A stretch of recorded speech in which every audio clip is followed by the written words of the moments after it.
दीपलय में सुशोभित भी अट्टालिया, बिहसे स्वर्णिम प्रभासा सुजन हरि गली। सब परस पर मिले मुखमणि मंजरी, कोप करके कैकेयी सिया को मारी ताना। स्वर्गवासी रतन राम हित क्या करे, लीला सीताराम शोक लेखनी फसाना।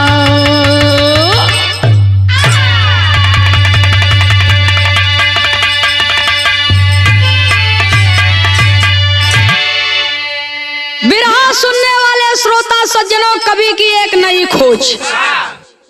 अक्सर आप लोग सुनते रहते हैं और जानते हैं, रामायण की तमाम कहानियां रामलीला के मंच पर भी दिखाई जाती है, टीवी के सीरियल पर भी। लेकिन कवि की एक नई खोज आप लोगों के बीच में प्रस्तुत है। कहा जाता है कि सीता जी वाल्मीकि जी के कुटी पर गई तो वही की वही रह गई, लेकिन हमार बिरहा बतावता कि अपने दोनों पुत्रों लव और कुश को लेकर के वाल्मीकि कुटी से सीता जी अयोध्या में आती है। तो माई कैकेयी लव और कुश के देख के सीता जी के मेहना मारे। बिरहा में एक लाइन गजल का भाव है मास्टर साहब, कहना है,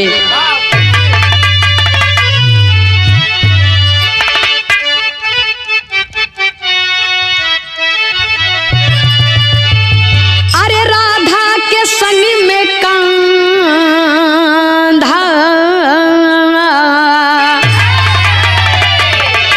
ए बाबू राधा के संग में कांधा, अरे बंसी बजा रहे थे।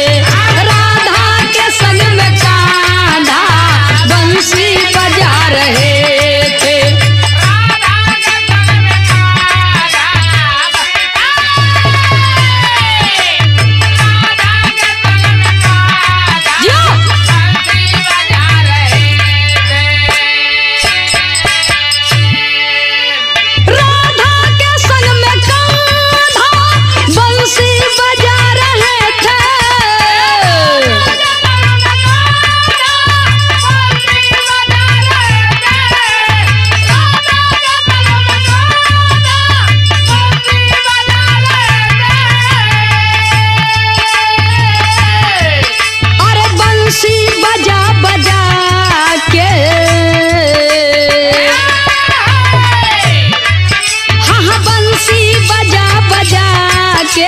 सबको नचा रहे थे, बंसी बजा बजा के सबको नचा रहे।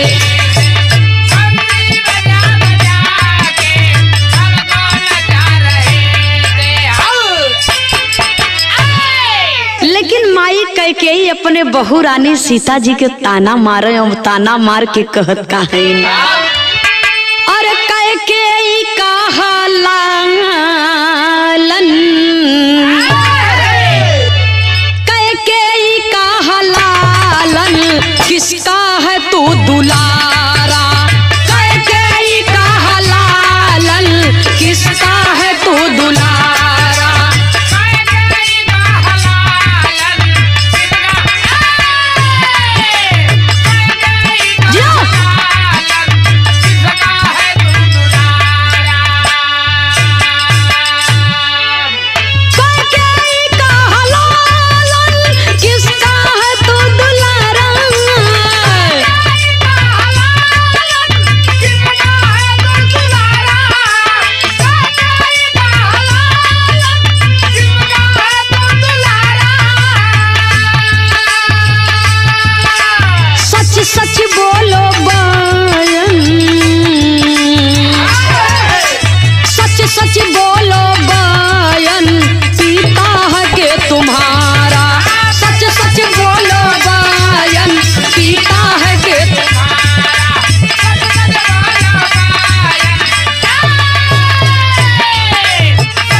किसका है तू दुलारा, सच सच बोलो बयन पिता है के तुम्हारा।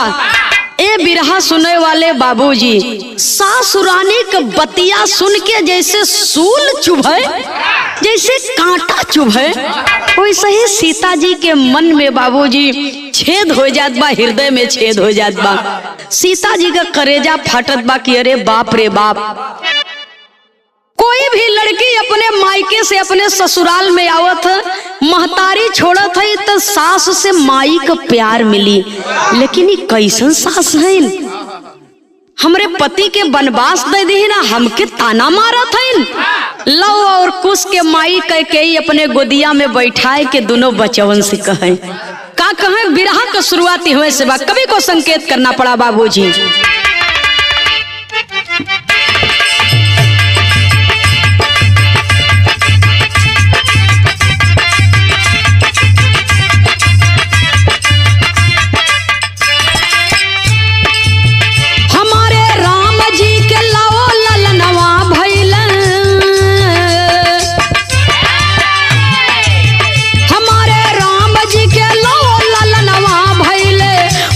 बताओ तेरे पिता के बनवा भइले,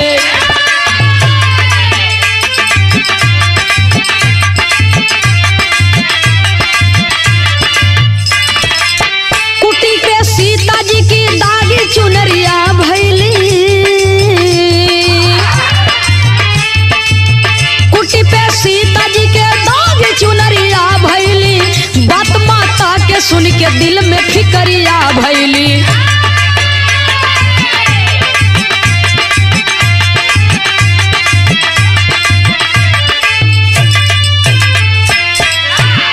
बाहरे समय माई सीता जी मन में विचार करत हईन कि हमार कैसन किस्मत विधाता लिख दी है, जब से ससुरे में आवा एको दिन सुख रोटी हम तोड़ा।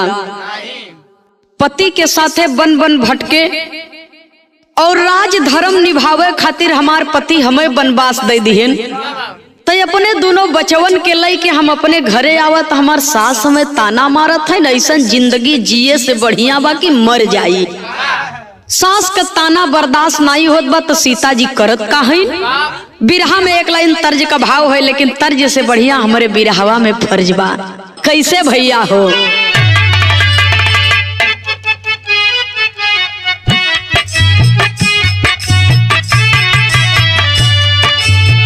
सुनी के बचनिया, सुनी के बचनिया भइल दिल में गलानिया मंगई हो लागिना।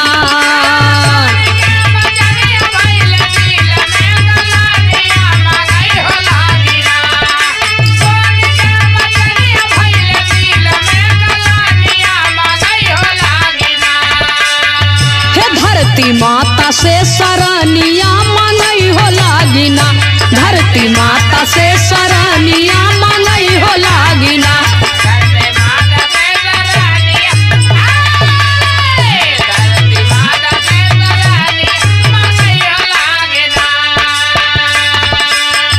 अपने दमनवा में दई दया सथानवा, सही नहीं जाला हमसे बूढ़ा के मेहनवा।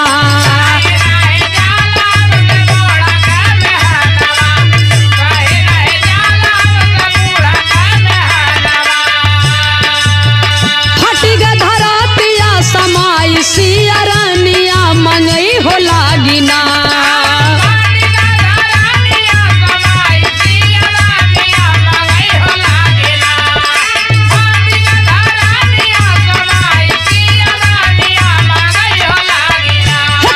रघुबर दिल गलानिया मांगई हो लागिना, छाए रघुबर दिल गलानिया मांगई हो लागिना।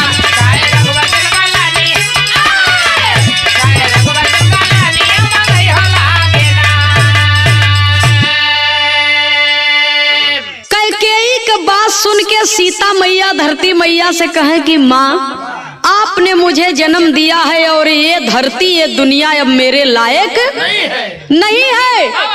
तेरी बेटी का बड़ा अपमान हो रहा है, तू अपनी गोद में अपनी बेटी को समाहित कर ले। सीता मैया अपने सतीत्व का वास्ता देती हैं और माई धरती प्रकट हो जाती है और माँ सीता धरती माँ के गोद में छिप जाती है और माँ धरती सीता जी को पातालपुर में लेकर के चलती है। सीता जी को पातालपुर में लेकर के चलती है। रात बीती, सुबह का टाइम बा, सुबह का टाइम बा। रात में पूरे महल में सीता जी का खोज होत बा, लेकिन सीता जी का कहीं अता पता नहीं बा। तब भगवान राम और लक्ष्मण जी अपने मन में विचार करते हैं और विचार करके घर से निकल दिए। जब घर से निकल दिए तो हुआ क्या?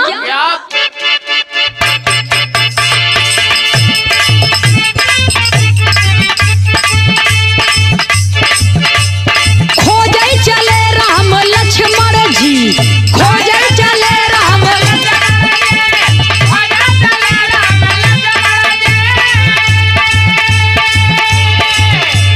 खोजे चले राम लक्ष्मण जी, अरे शंका बनाई के सीता जी, सीता जी, सीता जी नैहर गई हुई है यह से कोहाई के।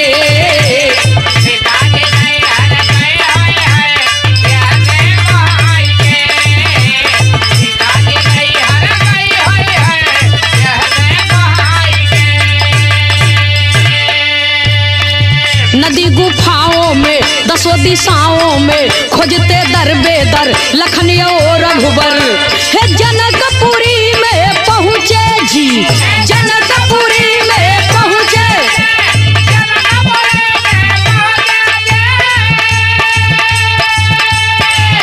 अरे जनकपुरी में पहुँचे जी, हाँ हाँ पूछे बोलाई के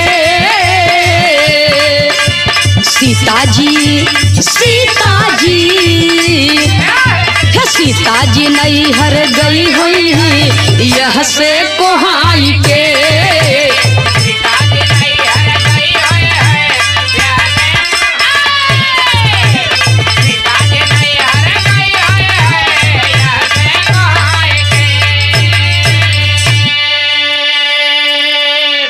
प्रभु राम लक्ष्मण जी से कहे कि भैया लक्ष्मण, लगत बात सीता जी का मन ससुराल से उब गया रहा, अपने महतारी बाप से मिले बदे उनकर मन व्याकुल रहा, तो नैहरे गई हुई ही, चला हम तू चलब, यही बहाने सबसे भेंट मुलाकात हो जाए, सीता जी के बुलाए के संघेला ले आई।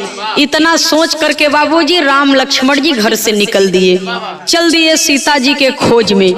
और जब जनकपुर में पहुंचते हैं तो महाराज जनक के बगिया में बाबा भोलेनाथ का मंदिर, अब बाबा भोलेनाथ माता पार्वती का मंदिर देख करके बाबूजी राम लक्ष्मण सोचने लगे कि काफी अंधेरा हो गया है, काफी अंधेरा हो गया है, अब चला भगवान का भजन करब, रात यही बिताओ, सवेरे चला जाए राज दरबार में।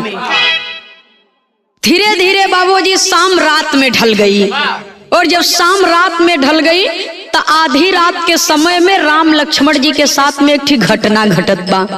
घटना कौन घटी मास्टर साहब? बिरहा में एक लाइन बड़ी बेजोड़ तर्जबा, कवि को संकेत करना पड़ा, कहना है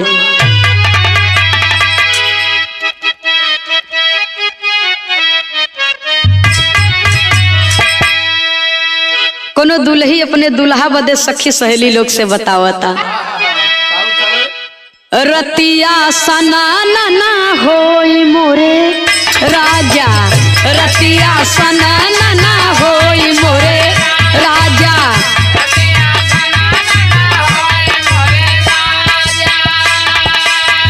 हमारे बलमा जी गइला बजरिया, हमारे बलमा जी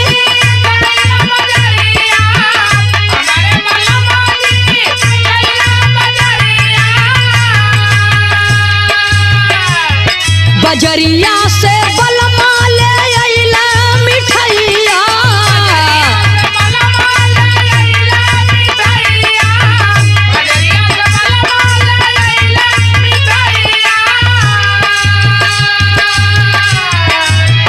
दोनवा दोनवा चुरुर मुरुर होई मोरे राजा, दोनवा चुरुर मुरुर होई मोरे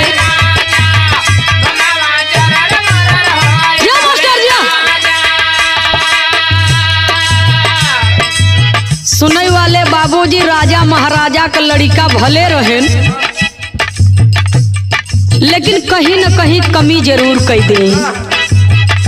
अभी तक आप लोग जानते होंगे लक्ष्मण की केवल एक ही पत्नी उर्मिला, लेकिन लक्ष्मण की एक और पत्नी है जिसका नाम है नारी किड़किड़ी। जब शादी करने के लिए जनकपुर में गए थे तो वो उनके ऊपर मोहित हो गई थी, और जब मोहित हो गई थी तो लक्ष्मण जी उसके प्रेम में फंस करके वादा किए थे कि आज उर्मिला से शादी करके जा रहा हूँ और किसी समय में आऊंगा और तुम्हें भी अपनी दुल्हन बना करके ले चलूंगा। लेकिन धोखा दे के आयन, फिर दोबारा मिले नहीं गए। जब वो मौका पायस बाबूजी तो रात में घूमत टहरत बा, कोई राजी गहकी तो बाना ही, प्रेम में बावरी अपने प्रेमी के कि कबले हुए हैं हमसे बियाह करके हमके दुल्हन बनाए के घरे ले जाई है। तो राती में टहरत टहरत पहुंची बाबूजी वही भगवान भोलेनाथ के मंदिर में। जब राम और लक्ष्मण के देखत बा तक कहत बा, भैले बड़ा नीर मोहिया मोरे राजा, भैले बड़ा नीर मोहिया मोरे,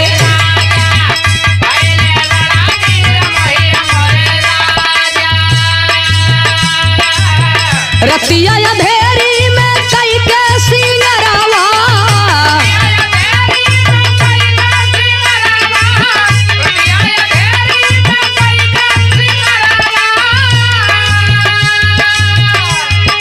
पहुंची लखन पास में वही पहरावा,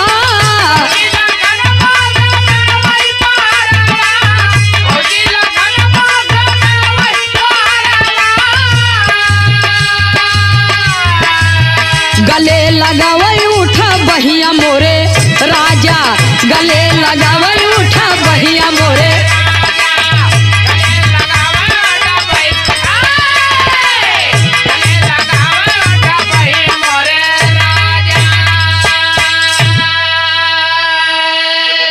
सुने वाले बाबूजी कईयों बरस के बाद जब लक्ष्मण जी के देखत बा तो नारी किड़किड़ी के मन में प्रेम की ज्वाला धधक उठी। जब प्यार की ज्वाला धधक उठी तो सोचत बा सूरदास जी काहे ना खतरा रही। भूख लगी बा, भोजन बनाए के जब सामने रखा बा, उहे दशा नारी किड़किड़ी के बा, कहियो कोनो जन्म में तो से भेंट कराए दे वो से हम। सुने वाले बाबूजी नारी किड़किड़ी का उहे दशा बा, आ सिंगार बनाए के बढ़िया। हाँ, पूर्वांचल लाइन में अगर बोले तो कचकचवा रूप बनाए के आ एकदम गोड़े का पायल बोलत बा छम छम छम, हाथ का चूड़ी कंगन कुल बाजत बा, आ जाए के लक्ष्मण जी के लगवा लक्ष्मण जी के खोदत बा, खोद खोद के जगावत बा। आ जब खोद खोद के जगावत बा तो एक करवटिया बेचारू घूमे तो दूसर की ओरी खोदे तो वहां कैती पलट जाए, उठते नहीं है। और जब उठते नहीं है कैसहू कैसहू जगावत जगावत पकड़ के झकझोर दिए, लक्ष्मण जी उठ के बैठ गए। बगलिए में प्रभु राम गहरी नींद में सोए हैं, एक खबर उनके। और जब उठ के बैठ गए तो देखत हैं किड़किड़ी के, और जब किड़किड़ी को देखते हैं बाबूजी तो किड़किड़ी लक्ष्मण जी को अपने गले लगाना चाहती है, उनसे प्यार करना चाहती है, प्रेम करना चाहती है। लक्ष्मण जी डांट दिए, कहते हैं कि खबरदार, अरे बेशरम औरत, मैं अपनी भाई के सेवा में हूँ इस समय, और तू आई हो, तोरे अंदर इतना आग बा, इतना ज्वाला धधकत बा कि हमके हमरे भैया के सेवा से वंचित करत हो। जाओ अपने लिए कोई दूसरा पुरुष तलाश कर लो, मेरे सहारे तुम्हारी इच्छा पूरी नहीं होगी। तब तो गुस्सा आई गई,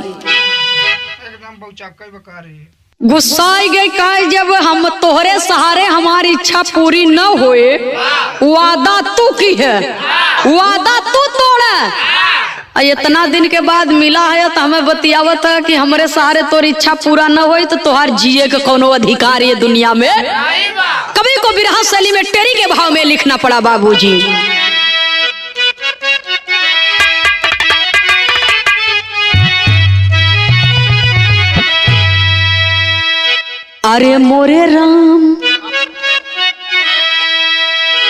जवानी खूनी खंजर बन गई, कलपई कली चमन में बहाई प्यार का पानी। कलपई कली चमन में बहाई प्यार का पानी रे जवानी खूनी खंजर बन गई। जौने मन में जौने दिल में अपने लक्ष्मण के प्रति प्यार रहा, अब लक्ष्मण के प्रति नफरत हो गई। नफरत हो गई तो नारी किड़किड़ी करती क्या है। यहाँ कभी नफरत बस लक्ष्मण जी का गर्दन कटवा दिया और धड़ से सिर अलग हो गया। भगवान राम के पंजरे में उनकर लसिया सुताए के वो परिठ चदरा उड़ाए के चली गई। रात बीती, जब सुबह का टाइम होत बा तब कवि को संकेत करना पड़ा। एक लाइन विदेशिया का तर्ज हो मास्टर साहब।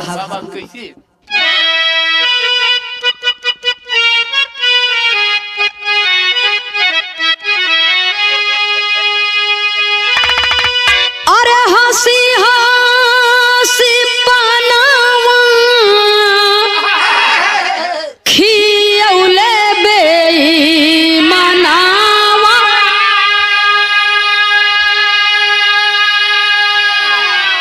अपुना बसेला परदेस हो रामा, अपुना बसेला परदेस। कोरी रे चुनरिया में दगिया लगौले, मारी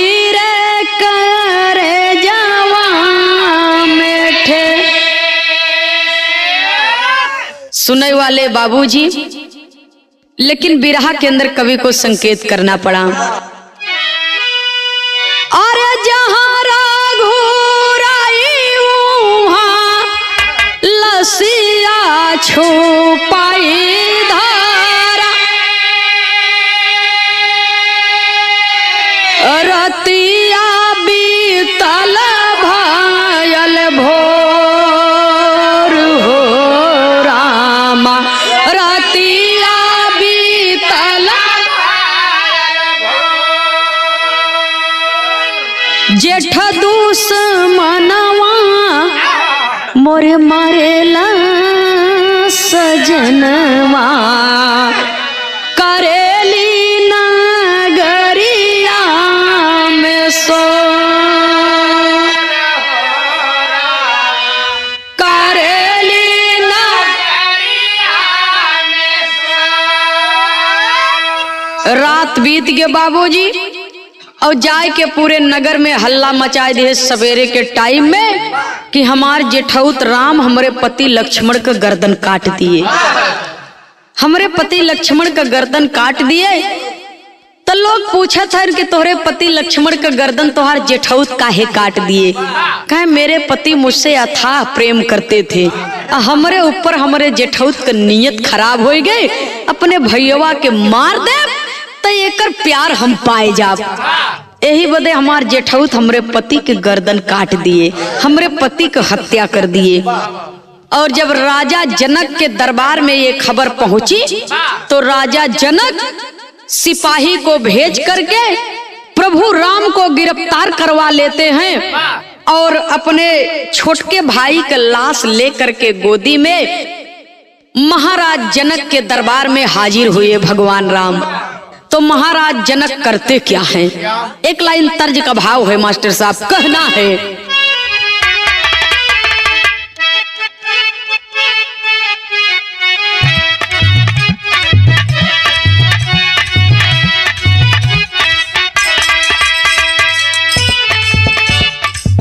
लागली बजारी आया गमपुर हो हीरा रतन बिका, लागली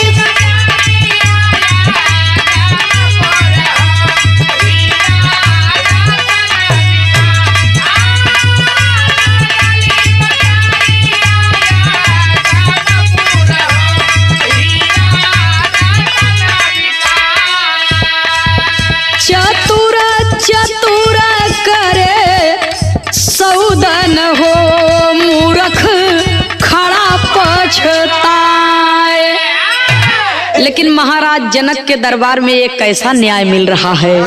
अरे जनक दिहल जुलमिया डरिया न हो, कांपे जमी आसमान।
महाराज जनक के दरबार में फैसला होता है कि इन्होंने हत्या की है, इसकी सजा इनको मिलेगी।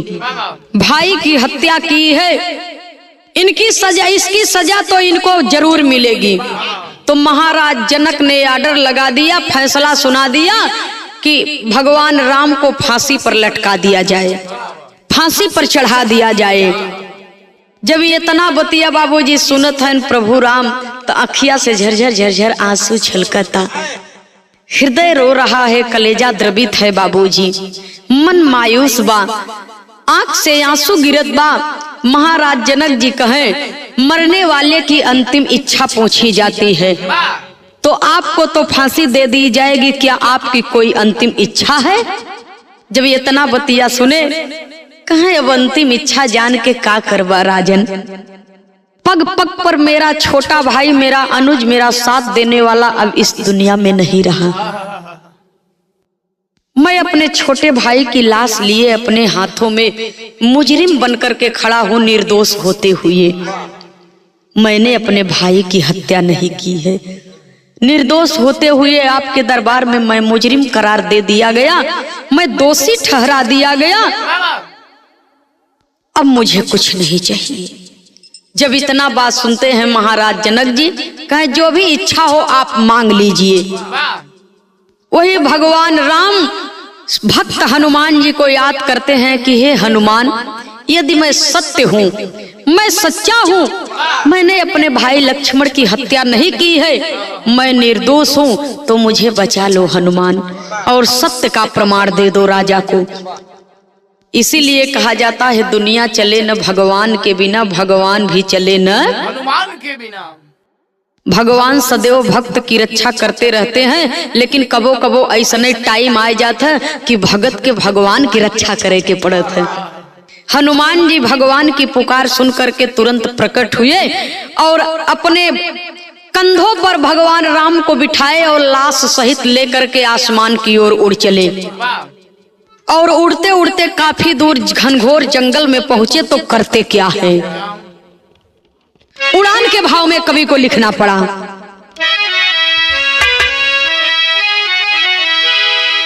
चिता लखन की साज राम कपि लगा दिए अंगार, अरे हड्डी के उरमाल बनाए, अरे व्याकुल बिना करतार हो, अरे राम जवानी खूनी खंजर बन गई,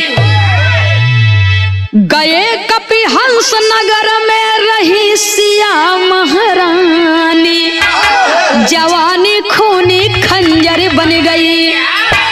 घनघोर बियाबान जंगल में लक्ष्मण जी के लाश के अंतिम दाह संस्कार कर दिए। लक्ष्मण जी के हड्डी जो नहीं जली रही, वो हड्डी के माला बनाए के प्रभु राम के गले में हनुमान जी पहरा दी। और जब पहरा दिए तो कहे प्रभु, अरे इतना बड़ा दुराचारी रावण, इतनी बड़ी होकर लंका समुद्र लांग के हम गए सीता मैया के पता लगावे। आज हमार भगवान ई भगत के याद नहीं कि मालिक की भगत से कोई त्रुटि हो गई, कोई गलती हो गई। नहीं हनुमान, आपसे कोई गलती नहीं हुई है, गलती की सजा तो मैं भुगत रहा हूँ। जब ये इतना बात सुने हनुमान जी कहे प्रभु चिंता मत करा, मैं आपको लेकर के चलता हूँ जहाँ पर माँ सीता है। पतालपुरी में राजा हंसराज के दरबार में जब पहुँचते हैं तो होता क्या है, अल्लाह के लाइन में कवि को लिखना पड़ा।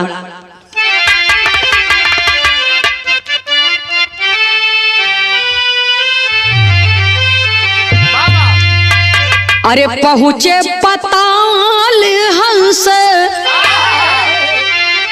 राज के भवन आए भैया, मिली सीता माता दुई नौ हाथवा पसारी, पूछली बदेही हड्डी देखी गरवा में स्वामी, कब से रूप धैले हुआ जैसे त्रिपुरारी, राम काहे मारे जब से लखन बाली वनवाए रनिया, तारा जानी अंगुरिया सिया फारी वो सबारी।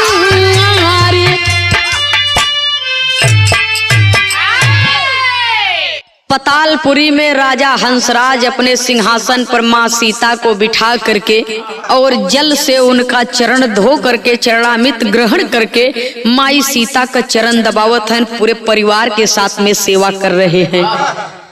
और जब हनुमान जी लेकर के प्रभु राम को पहुंचे तो प्रभु राम के देखत सीता मैया भगवान राम के चरणों में प्रणाम करती हैं, कहती हैं कि स्वामी ये आपने कैसा रूप धारण किया है, ये अड़बंगी बाबा भोलेनाथ जैसन रूप काहे बनाए हैं, ये हड्डी का माला गले में क्यों पहने हैं। जब इतना बात सुने सारी बात को बता दिए। सीता जी कहा ये हमारे देवर लक्ष्मण जी के हड्डी का माला बा, वो मेरे देवर ही नहीं मेरे पुत्र थे, क्योंकि आदिशक्ति का अवतार सीता जी का रहा। देवी सीता जी कहती हैं, माँ सीता जी कहती हैं कि गरे में से हड्डी का माला उतार के रख दा। और जब रख दिए तो सीता माँ के तर्जनी उंगली में अमृत बूंद था। अपने शक्ति से पुतला तैयार करती हैं लक्ष्मण जी का और अमृत बूंद टपका करके बाबूजी लक्ष्मण जी को जीवित कर देती हैं। और जब लक्ष्मण जी को जीवित कर देती हैं तो लक्ष्मण जी का चमचम चेहरवा चमकता, चमचम चेहरवा चमकता, लप लप माथा चमकता। लक्ष्मण जी के इतना सुंदर रूप देख के राजा हंसराज का बिटिया चंद्र ज्योति, जैसन ओकर नाम रहे चंद्र ज्योति वैसे ओकर रूप भी रहे। चंद्र ज्योति लक्ष्मण जी के ऊपर मोहित हो गई। कहे पिताजी बियाह करब तो लक्ष्मण जी से करब, नहीं कुंवारी रह जाप। जब इतना बतिया बाबूजी सुनत हैं राजा हंसराज जी तो भगवान राम के चरणों में आकर के प्रणाम करते हैं और कहते हैं कि प्रभु मेरी बेटी को आप अपने घर की बहू स्वीकार कीजिए। और मेरी बेटी आपके छोटे भाई लक्ष्मण जी से प्रेम करने लगी है। तो देखा अब लक्ष्मण जी के तिसरका बियाह हो जाता।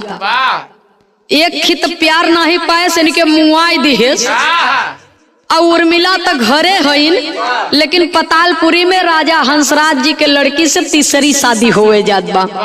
कवि को संकेत करना पड़ा, कहना है स्वर्गीय दद्दा पंधारी के धुन में खड़ी के लाइन में।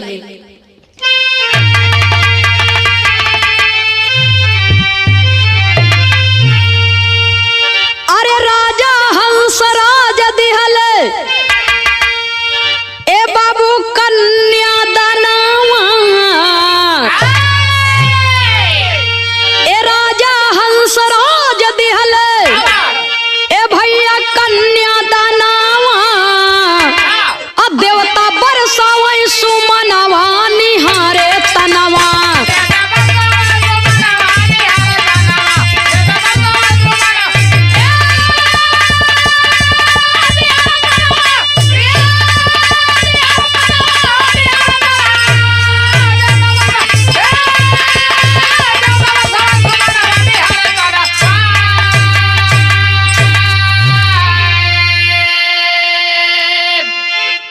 राम लखन कपिसिया साथ में लेकर दुल्हन प्यारी, अरे पहुँचे राम जनकपुर जब ही गरजे कपि बलकारी, असारी नगरी में तूफानवा निहारे तनवा।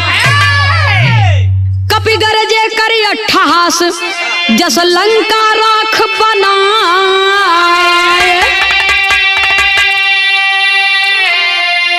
अरे तब से गूंजी दसों दिशा अंगार जनकपुर लाए, गाये वेदन से लिखनवा निहारे तनवा।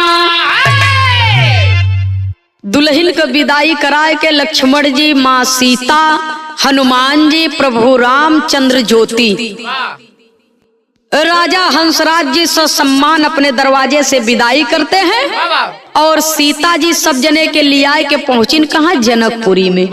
सीता जी के मन में क्रोध बा कि मेरे पिता को बाबा भोलेनाथ का वरदान मिला है, विदेह कहा जाता है, उन्होंने इतना बड़ा अनर्थ कैसे किया। अरे मेरे पिता हैं तो क्या हुआ, मेरे सुहाग को फांसी पर चढ़ाएंगे, वो भी मेरे निर्दोष पति को। तो मेरे निर्दोष पति पर शक करने वाला ये दुनिया में मेरा दुश्मन है, चाहे वो मेरा भाई हो, चाहे फिर वो मेरा पिता हो। तो ये नगरी हमरे लिए कोनो काम के। माई सीता जी हनुमान जी के आदेश दीन कि जैसे लंकवा जलाए के राख कह दिया, वैसे जनकपुरी भी जलाए के खाक कह दे। अग्निदेव प्रकट हो गए हनुमान जी के दहाड़ से, और जब अग्निदेव प्रकट हुए बाबूजी, जनकपुर की नगरी धू धू करके चारों तरफ से जलने लगी। और जब जलने लगी तो महाराज जनक जी समझ गए कि अब मेरी नगरी में कोई बचेगा नहीं। तो जा करके भगवान राम के चरणों में गिर पड़े कि मुझे माफ कर दीजिए, क्षमा कर दीजिए, और आप मेरी पुत्री हैं, और मैं सौभाग्यशाली हूँ कि स्वयं आदि शक्ति ने मेरी पुत्री के रूप में मेरे परिवार में, मेरे घर में जन्म लिया। तो मुझे माफ कर दीजिए और इस नगरी को बख्श दीजिए, क्षमा दान दे दीजिए। तब सीता जी के कहने के अनुसार उस अग्नि को शांत किया गया, मेघ को आदेश दिया गया, जल की वर्षा हुई बाबूजी, और अग्निदेव शांत हो गए। और जब अग्निदेव शांत हो गए तो आग लगी थी और उसमें मेघ पानी बरसाने लगे। तो जो जल करके मर गए थे सो मर गए थे, लेकिन जो जनक नगरी के प्राणी रह गए थे उनकी बदन जो जल रही थी और पानी पाई आग तो बुझ गई, लेकिन पूरे शरीर में छाले पड़ गए।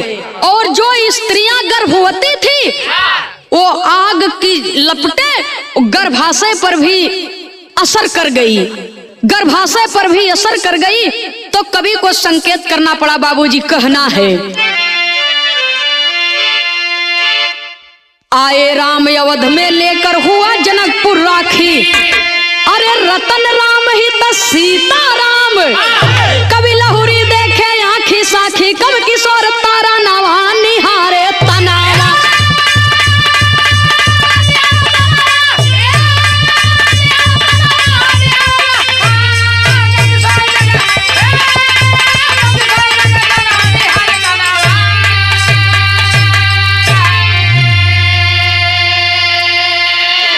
उसी आग में झुलसने के वजह से गर्भवती स्त्रियों पर आग का असर जब हुआ बाबूजी, तो जो बच्चों को उन्होंने जन्म दिया, बेटी और बेटों को जन्म दिया, उनका चेहरा उनका रूप एक जैसे हुआ, उनका चेहरा उनका रूप एक जैसे हुआ।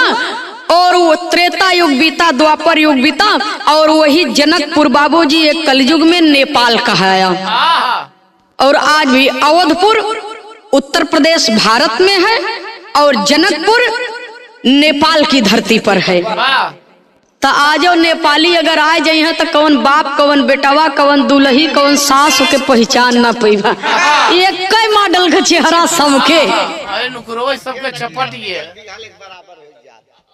वही त्रेता युग से प्रमाण मिलता है, इसीलिए कहा जाता है जहां न पहुंचे रवि वहां पहुंचे। सुने वाले बाबूजी, आज कलयुग में साक्षात प्रमाण मिलता है। आखिरी लाइन में खानदान के परिचय के साथ में कवि को संकेत करना पड़ा।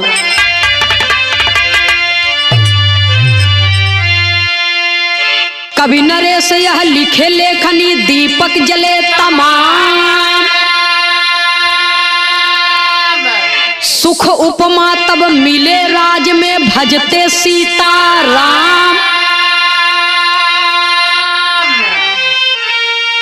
अरे राम जवानी खूनी खंजर बन गई, ए बाबू जवानी खूनी खंजर बन गई। कविता शोभनाथ के चमके जैसा चानी, जवानी खूनी खंजर बन गई।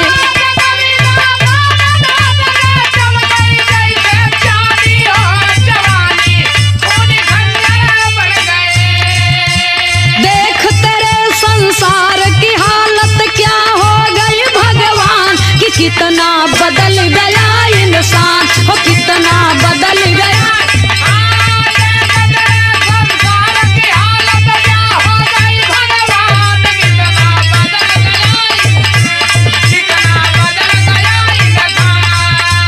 सूरज न बदला, चांद न बदला, ना बदला आसमान, कि कितना बदल गया इंसान, वो कितना बदल गया।